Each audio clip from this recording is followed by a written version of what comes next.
You're listening to the Ask Drone U podcast. You ask, we answer your drone questions. Whether you're here to turn your passion into profit or you simply fly for fun, we're a community of learners and teachers who aspire to achieve greatness. We are Drone U. Hello, ladies and gentlemen. Welcome to another fabulous episode of Ask Drone U. My name is Paul. Yes, welcome, and my name is Rob, and this is episode 890, creeping up on 900, which is very exciting, and we have you to thank for that, so appreciate you guys very, very much. We really do appreciate that. Also appreciate all the support you've been giving us, and just for some quick errands or housekeeping, as they would say, we do have a mapping training coming up here in Austin, Texas. What's the dates for our mapping training there, Rob? Do you remember? Ooh, 9th through the 11th, maybe? I think you are Right? correct. I think you are correct. Let's double check that. I'm pretty sure you're right. So in this course, if you've been wanting to get into drone mapping, this is one of the few classes that deep dives into the Pix4D software. We're going to go over the entire workflow through and through. We're going to go over multiple examples. We're going to go over how to eliminate error, how to eliminate ellipsoid error. We're going to showcase how you can edit your maps using 3 separate tools for point cloud editing.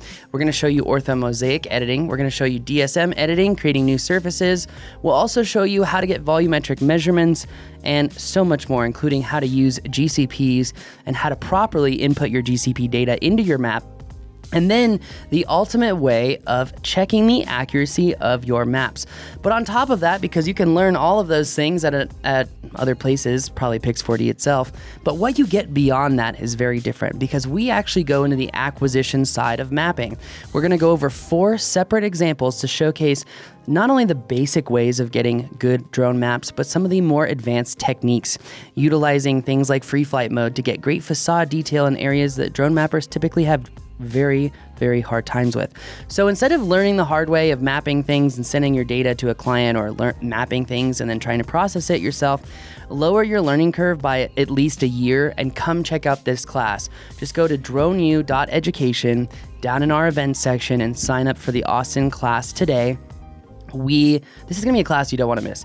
And by the way, if the Phantom 4 Pro RTK is available, we will probably attempt to use one. So I don't know if they're going to be out by then, to be honest with you. If you remember the 210s and the Mavic, it took like a month or two. So Yeah, and like we talked about in the last show, you got to do some testing and make sure that it would be worthy of being part of a class. True, but if you want to know how to create survey grade maps anyway, you can literally go there and try it out. And I challenge you to give your map to a surveyor and ask him what he thinks. So Exciting stuff. All right. Oh, also, sorry. What we're adding to that class that I hadn't added before was deliverables. So we're going to go over a couple deliverables. So you know how to use the software, but what if you're doing a certain type of job? What deliverable do you need to output to the client? So we're going to go over that in detail. We may even add an extra day. I don't know. We kind of talked about that, but I'm going to go over at least 2 deliverables, and we'll talk about adding an extra day just for deliverables because this software is deep, guys. Absolutely. I'm sure you could fill a couple of days. And by the way, so what happens if you go to this class and you're like, I'm not sure I could keep up with Paul for 3 days? Good news. We just recorded the last San Diego class and we're eliminating our intermediate mapping class that was done because frankly, I'm disappointed in us. I'm disappointed that we didn't do a better job to be more concise and also go deeper in a lot of these things. We've learned so much and we want to share that information with you. So that's why we recorded our last San Diego class, which was our new curriculum of drone mapping.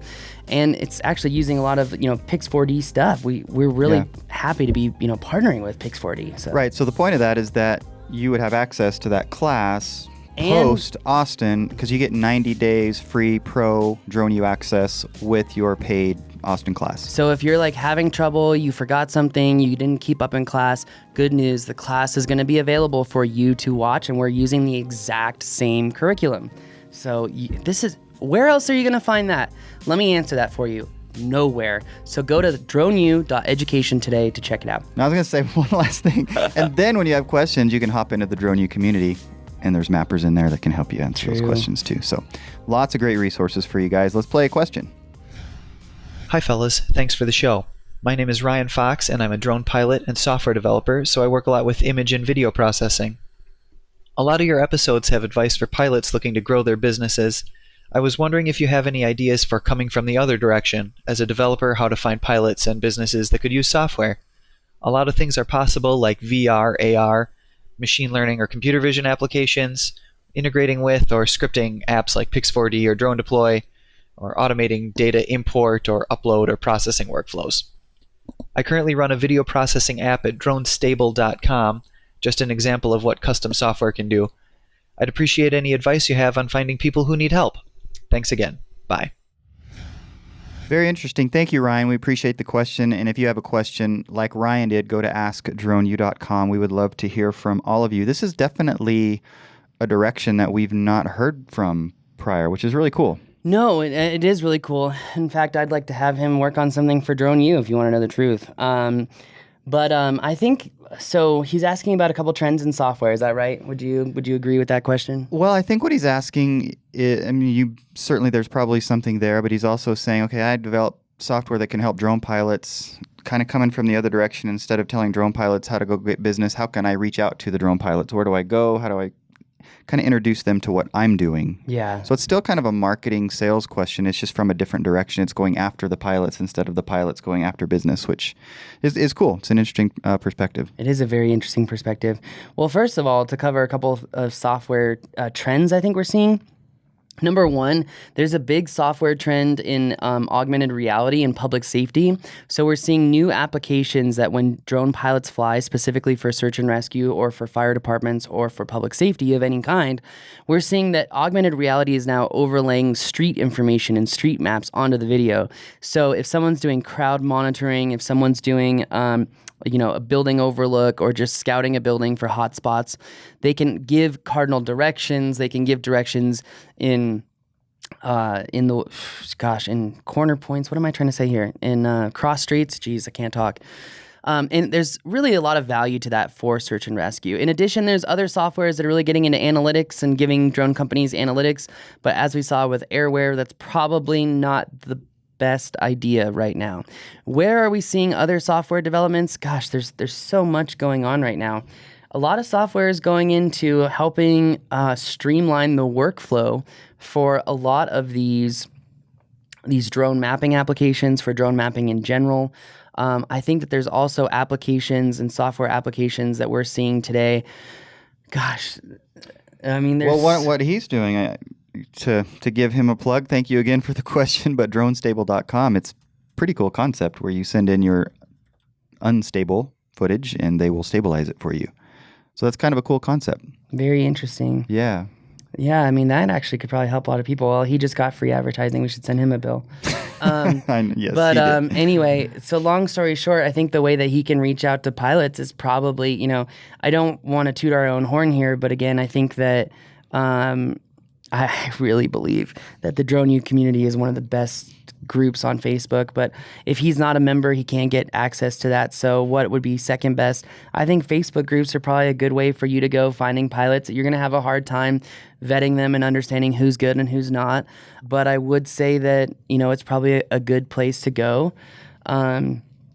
I think another thing that would really help him would probably be the drone stock video groups as people are trying to get smoother footage. This would probably be good for them. Maybe market in one of those venues. Yeah. Somehow on those sites if they allow for that. Yeah. And obviously, I mean, he's a savvy guy. He's developing software, but he's going to know about SEO. But I think obviously drones is a huge opportunity through Google, through SEO, a lot of people doing it. So maybe he needs to write an article about how he can solve the problem of crappy footage that you already paid for from someone and don't have enough money to hire another pilot. Yeah, I didn't even think about that. That's not even going after the pilot. That's going after the end user, which is a whole nother market, which is kind of cool. It is. Yeah, what came to mind for me was the same thing, and that is the Facebook groups. There's a lot of them out there. And, the other thing would be the forums. The Phantom forums, some of those places I know they do advertising and marketing on some of those, so that might be an opportunity for you as well. But all kinds of opportunity out there, really. Call into more shows. Yeah. Ask more questions like this. True. Talk about what you're doing. True. Man, I just looked at the mapping class page that you did because I was just like, man, I wonder how many days are left. 20 days left, and I have to say you did add a lot of the good information into these mapping classes. You should get some of those pictures. I should send you pictures to put up on here. I've got some great ones. So San Diego pictures? Yeah. That'd be great. Yep. Anyway, that is going to do it for our question today. If you have a question, go to askdroneu.com. And a big special thank you. Thank you very much for listening to the show. Thank you for sending in questions. Thank you for supporting the community and the industry. Thank you for being positive and grateful. We appreciate it as much as anyone else. Probably more, actually. We really do appreciate it. Thank you again from us at Drone U. My name is Paul. My name is Rob. This is Ask Drone U.